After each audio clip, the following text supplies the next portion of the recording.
When Iron Man hit the big screen in 2008, people were floored by how kick-ass it was.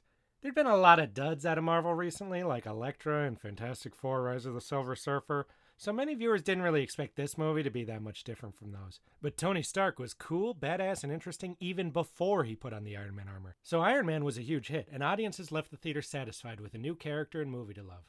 But not all of them left. There are those viewers who enjoy staying and watching the credits of a good movie, whether it's to appreciate how many people worked on it, or absorb what they just viewed, or wait, holy shit, is that Samuel Jackson? Wait, he's Nick Fury? Wait, Avengers Initiative? What the holy fucking shit? And boom. Just like that, the MCU was born.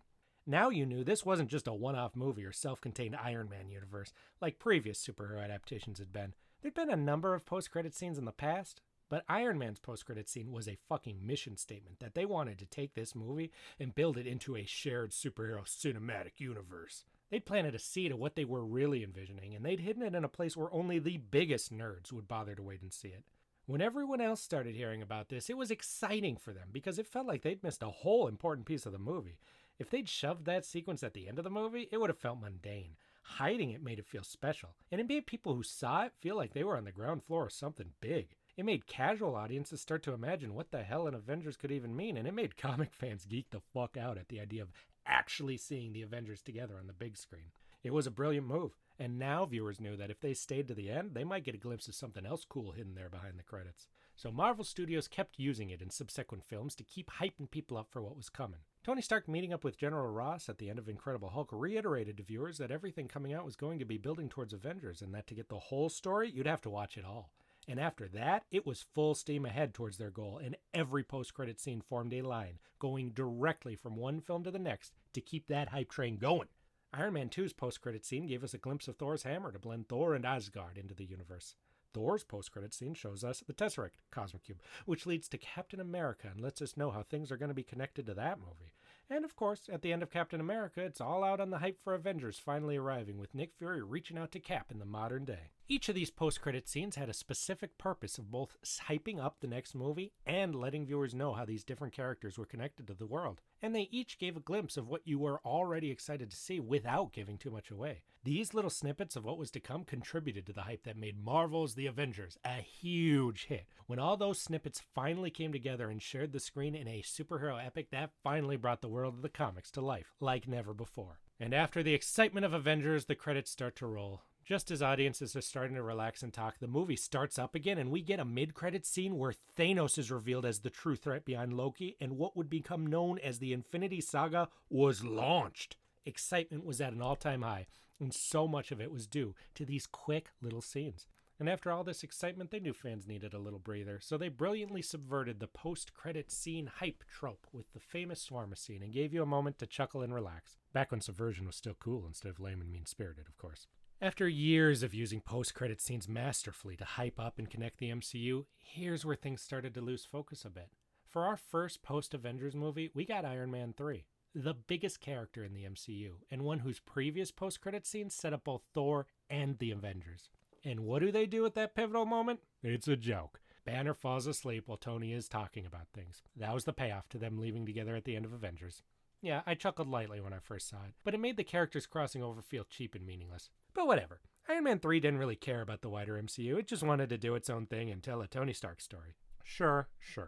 But then the question I have to ask is, why even have a post-credit scene if you don't have anything to say? This would have been the perfect opportunity to just not have one and trick people into not expecting them anymore. That would have been brilliant. Keep people on their toes from movie to movie so they wouldn't take the post-credit scene for granted. And if there was one, it would be surprising and exciting again. Instead, when it's something like this, you just feel like you wasted your fucking time waiting around.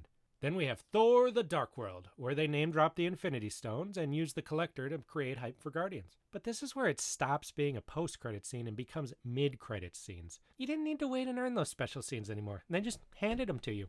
And so they felt mundane, less valuable. You just go, oh, alright, cool. Instead of the feeling of mystery and excitement at what could be coming. It worked with Thanos because it was completely unexpected. Here, it just feels like a commercial for the next movie. And the actual post-credit scene, we have Jane and Thor kissing, which should have just been in the movie itself and really doesn't actually go anywhere. Alright. And it's the same with Captain America: The Winter Soldier. The movie ends and they just casually introduce Strucker and the Maximovs. Your regular audience doesn't even know what this means or what movie this leads into, and you really don't get anything you're not immediately getting in the next movie. With Thor's hammer, you got the feeling of majesty of this legendary weapon removed from the context of Thor and Asgard and crashed down into this relatively grounded world. With Strucker, it just feels like you're seeing some guy with a monocle. Sure, Thanos was technically just some purple guy to a lot of viewers, but comic fans were freaking the fuck out about him so much that they did half of the MCU's advertising for them. What comic fan saw Strucker and started telling everyone, "Bro, you gotta see my boy Strucker. Shit's gonna get lit when he comes into the MCU." Yeah, he's a good villain, but come on. Honestly, it probably would have been better to introduce Strucker and the twins in Avengers too. Like I said, it basically felt like the beginning of that movie anyways. Guardians of the Galaxy understood how people were feeling at the time. They didn't use the post-credit scene to set things up. They used it to expand the world with Cosmo and Howard the Duck. Would Howard have been as impactful if he was just in the movie? God, no. But here he felt fun and unexpected, and the writers knew that only nerds would appreciate him, so they hit him at the end. People had started to become cynical of these thinly veiled advertisements, and Guardians understood that, so they just had a little fun instead. Then our Strucker scene leads into Avengers Age of Ultron, which had a credit scene that really didn't make any fucking sense. You'll do what yourself, Thanos? You had nothing to do with the plot of this movie, and nothing happening would have helped you get more stones. But that's me nitpicking. It was there to show Thanos grab the gauntlet, which let people get a glimpse of what was coming. It may have been a little stupid, but it was fucking cool. And that's what really matters, because that's what hypes people up. So, some of these scenes may be a bit awkward or stupid, but at this point they're all doing their job. Each post-credits scene leads to the next movie, and now all roads lead to Infinity War. Ant-Man has my most hated post-credit scene because it just plays a scene from Civil War that kind of spoils the movie a little bit. But that scene does let you know that you can continue Ant-Man's story there. Civil War shows Peter playing around with his costume. That leads to Spider-Man Homecoming. Doctor Strange comes in. His scene implies that he'll be a part of Thor Ragnarok, which turns out to be a glorified cameo, but it still does tell you to go there next. Thor Ragnarok's credit scene then shows a large ship intercepting the escaping Asgardians, which we learn leads directly and quite fucking awesomely into Infinity War. And I think having this as a mid-credits scene was the right call here, because you want everyone to see this so they can know exactly where we're headed next. And then you had Grandmaster doing stuff, haha. The other scene in Civil War sets up Black Panther by showing Bucky go to Wakanda and being frozen. Black Panther then sets up Infinity War by seeing that Bucky has been rehabilitated, letting us know that this fan-favorite character will be back in action. Then we finally reach the end of the path leading to Infinity War, and we get a post-credit scene of Nick Fury being blipped away and sending an emergency signal to Captain Marvel, leading us right to our next movie. Both Captain Marvel and Ant-Man and the Wasp then give us ominous post-credit scenes that set us right up into Endgame, and we have finally made it to the culmination of 10 years of movies, and the hype is bigger, I think, than just about any movie that has ever been released. Some of these post-credit scenes I loved, some I was indifferent towards, and some I outright fucking hated, but the vast majority of them did their job. Very cleanly and simply led from one movie to the next, helping to shape the greater narrative and weaving all these films together to keep the hype going throughout the decade-long epic dubbed the Infinity Saga. But something was lost at the beginning of Phase 4, and like many aspects of the MCU, the post-credit scenes have become aimless and confused. So you stay through the end credits of our first film after Endgame, Spider-Man Far From Home. And what do you get? My God! Nick Fury and Maria Hill were both Skrulls? The real Nick Fury's on a space station building sword? He must know there's a big threat on the horizon. Where could this be going? Does this lead to the next movie? Does this tie into the upcoming multiverse saga? No, it doesn't. This leads into the Marvels, which released 4 fucking years later. And it only ties in because, there was a space station in it and Nick Fury appeared. Alright, whatever. Marvels was delayed many fucking times. Fuck-ups happen. I'm not going to be too hard on one poorly timed post-credit scene. Because next up is our first official Phase 4 movie, Black Widow. In our post-credit scene, Yelena Belanova is devastated to learn about her surrogate sister's death. And Contessa Fontaine appears and gives her information that points to Hawkeye being the one that killed her. Oh, shit. What movie does this post-credit scene hype up and lead into? None. It leads to a Disney Plus exclusive Hawkeye streaming show. Oh, and not the running plot of that show. A couple scenes in episodes 4 and 5. Wow. All right. They want to pimp out their new streaming service a bit. Whatever. Because now here we are at Shang-Chi and the Legend of the Ten Rings, our first new character to lead a movie since Endgame. And they brought out all the stops for this one. Shang-Chi meets Bruce Banner and Carol Danvers, two of the biggest surviving heroes left on the planet. And they tell him that those 10 rings are super ancient, and they're calling something big to Earth. Here we go. It finally feels like they're starting to plant the seeds for their next big threat. And what does this exciting post-credit scene lead into? Well, nothing. We don't know what those rings were calling. We haven't seen Shang-Chi since, and it's very likely most people completely forgot about this scene.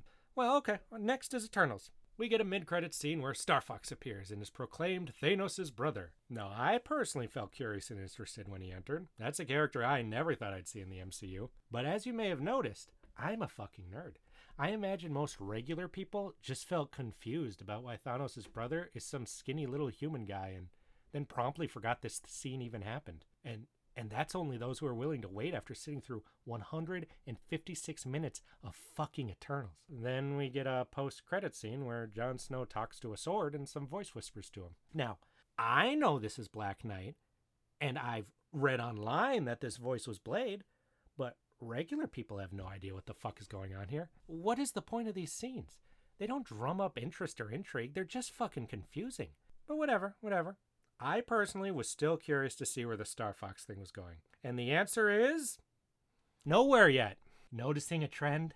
MCU post-credit scenes no longer lead cleanly from one movie to the next. They're just throwing out plot points for what I assumed at the time was Avengers the Kang Dynasty, but that's just an assumption. The Shang-Chi one could have been for Shang-Chi 2 for all I know. And again, I'm a fucking nerd. I think about this shit and read up on it all the fucking time, and I have no idea what the hell's going on.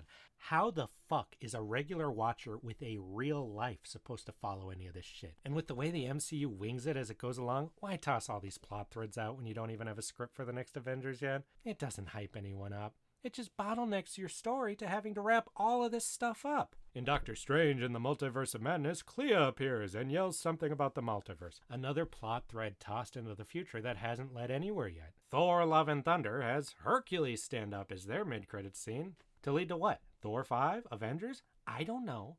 But the more important question is, does Marvel Studios even know at this point? It seems like they're just tossing whatever they can think of at a wall and seeing if any of it sticks. But now we get to Ant-Man and the Wasp: Quantumania. And they actually finally tried to set up the multiverse saga with their mid-credits scene by introducing their main Thanos-level threat, the Council of Kangs. But it was too late. It had been 4 years since Endgame. Most people were not following the overarching story of the MCU at this point. And we'd literally just watched one Kang get beaten by fucking Ant-Man. Are we supposed to be scared of a million of them? Just get a million fucking Ant-Mans to beat them up. Problem solved. Imagine if in Avengers 1 Thanos had been the villain and been defeated solo by Hawkeye. Do you think people would have been excited about him reappearing in a mid-credit scene? No. And why set it up in Ant-Man? Why not a post-credit scene in Doctor Strange? It was actually multiverse-centered. Instead of Pizza Papa, they could have done almost this exact scene, and I think people would have been more interested. They're just placing it in a random movie and just assuming people are going to see it for some reason. And then as our post-credit scene, we get another fucking tease for a streaming show where they put their next big bad on the small screen again and confuse audiences who don't watch these streaming shows by having some weird-ass old-timey Loki appear and be all scared. And they knew they had a problem. They knew that no one knew what the hell they were planning with this multiverse thing, so in the Marvels, they desperately shoved in this unfocused, tedious mess of a post-credit scene with Kelsey Grammer as Beast appearing. But he's not even the focus. It's Monica's mom as binary or some shit. This is one of the worst ones because no one even watched this movie. And they've written themselves into connecting their plans to the multiverse thing to a movie no one cared about. And prematurely blown their X-Men multiverse cameo load on a post-credit scene most people probably just lazily looked up on YouTube if they even bothered. And where's this scene leading? Assumedly Avengers Secret Wars, which as of now isn't even fully written and won't release for another 3 fucking years at least. Guardians of the Galaxy 3 beat all these scenes by just having Peter Quill sit around, because now at least you know he's on Earth and he can just fly in whenever the plot needs him. If you don't know what you're planning, that's how you do an open-ended post-credit scene that people will actually kinda at least half remember. And that brings us to today. We've now had 30-some MCU films across 5 phases, and I think I can illustrate my point best by comparing how many post-credit scene plot threads were still left dangling at the end of each phase of the MCU. Phase 1. 1. Thanos, which makes sense. He's the overarching threat. Boom. Phase 2. 3. Thanos. Again, makes sense. Still the overarching threat. Then we have Hank Pym showing Hope a wasp suit, and that trailer at the end of Ant-Man. Besides the Thanos one, those threads are both continued very quickly in those movie sequels or whatever comes next. Good. Done. Good. Phase 3. 4. Mordo stealing magic from people, Adam Warlock being created, J. Jonah Jameson revealing Peter Parker's identity, and Nick Fury on a space station with Skrulls. Mordo was going to be touched upon in Doctor Strange too, but that scene got cut. While the other 3 were all closed off in upcoming sequels. So 3 phases and pretty much all open post-credit plot threads are cleared out or soon to be cleared out. Sounds good. Now we get to phase 4. Now how many post-credit scenes introduce plot threads that did not resolve by the end of the phase? 7. Of 10 post or mid-credit scenes, 7 of them are not resolved at the end of phase 4. Contessa Fontaine recruiting Yelena. Something tracking Shang-Chi's rings. Starfix and Pip intercept the Eternals. A piece of the Venom symbiote left in the MCU. Blade whispers to Black Knight. Clea recruits Doctor Strange. Hercules and Zeus. Alright. But how many of those threads were resolved in later movies during Phase 5? 0! They're all still open. And now we're in Phase 5. Well, add in those 7 and toss 3 more in so far. The Council of Kangs, Monica trapped in that other universe, and Ms. Marvel trying to set a young Avengers up with a not very young Kate Bishop. We've still got 2 more movies left in Phase 5. Captain America, Brave New World, and Thunderbolts**. Besides the one with Yelena and Fontaine, none of these are going to be resolved in those 2 movies, and very likely they'll toss in a few more on the pile. And I haven't even counted any from the Disney Plus shows, and the reason for that is that most people don't even watch them. Anything set up in there is just going to fly over most people's heads anyways, and if they wind up being important for future movies, that's going to be a fucking mistake. The MCU has completely lost the point of what their post-credit scenes are for. Sure, when I listed these off, some sounded pretty interesting, and you might want to see where they're going. But be honest, how many of these did you actually remember before I listed them here? By the time the next Avengers even comes out, it will have been 5 fucking years since some of these post-credit scenes teased upcoming plotlines. How many people are likely to even remember the plot of Shang-Chi after 5 years, much less some stupid post-credit scene where nothing even happened? Post-credit scenes in the MCU of the modern day are not carefully crafted to hype up the next movie and weave the universe together, as they used to be. They're just a wish list of ideas tossed in the air to futilely try and desperately create some hype for the multiverse saga, as they successfully did in the Infinity Saga. But they have completely lost what made those scenes work so well and create so much hype, and they are having the exact opposite effect now of making people see just how disorganized and lazy the modern MCU's marketing and world building has become. Now you may ask, why did this guy make this video? Well, it's because I love post-credit scenes. I always have. I think they are such a cool and fun storytelling device in this kind of movie. And like so many things I love in movies, they've turned to fucking dog shit. End of video. Post-credit scene, yeah? Will they be able to fix this in the future? How will Captain America, Thunderbolts**, and Fantastic Four use post-credit scenes to hype up each other and Avengers Doomsday? Well, probably pretty poorly, but here's my guesses. Captain America, credits roll. Suddenly, old man Steven Rogers touches some artifact, and suddenly his youth is returned. Thunderbolts. Baron Zemo steps out of the shadows in full mask and says, "Oh, that was no Thunderbolts. Let's show them a Thunderbolts without the asterisk." And then something with, I don't know, Contessa and Nick Fury talking about Doctor Doom. I don't know. Fantastic Four. Robert Downey Jr.'s Doctor Doom walks out to a whole council of Doctor Dooms, and he says something ominous about "it's now Doomsday." This is me expecting the absolute lamest and laziest shit from them I can possibly imagine. And it's very likely I'm still giving them too much credit based on what we've seen recently. Well, we'll see in a few years if Disney hasn't burned to the ground by then. Actual end of video. Haha, real post-credit scene. Because at the end of Avengers Doomsday, Doctor Doom has taken the power of the Beyonder and is destroying all reality to reshape the multiverse in his image. All hope seems lost, and our heroes stand with the Watcher outside of reality and watch powerlessly as all they care for is destroyed. When suddenly, a portal from behind opens and a figure steps out. Heroic music starts playing, and the camera turns to reveal a beautiful face that speaks, "It's Morbin time."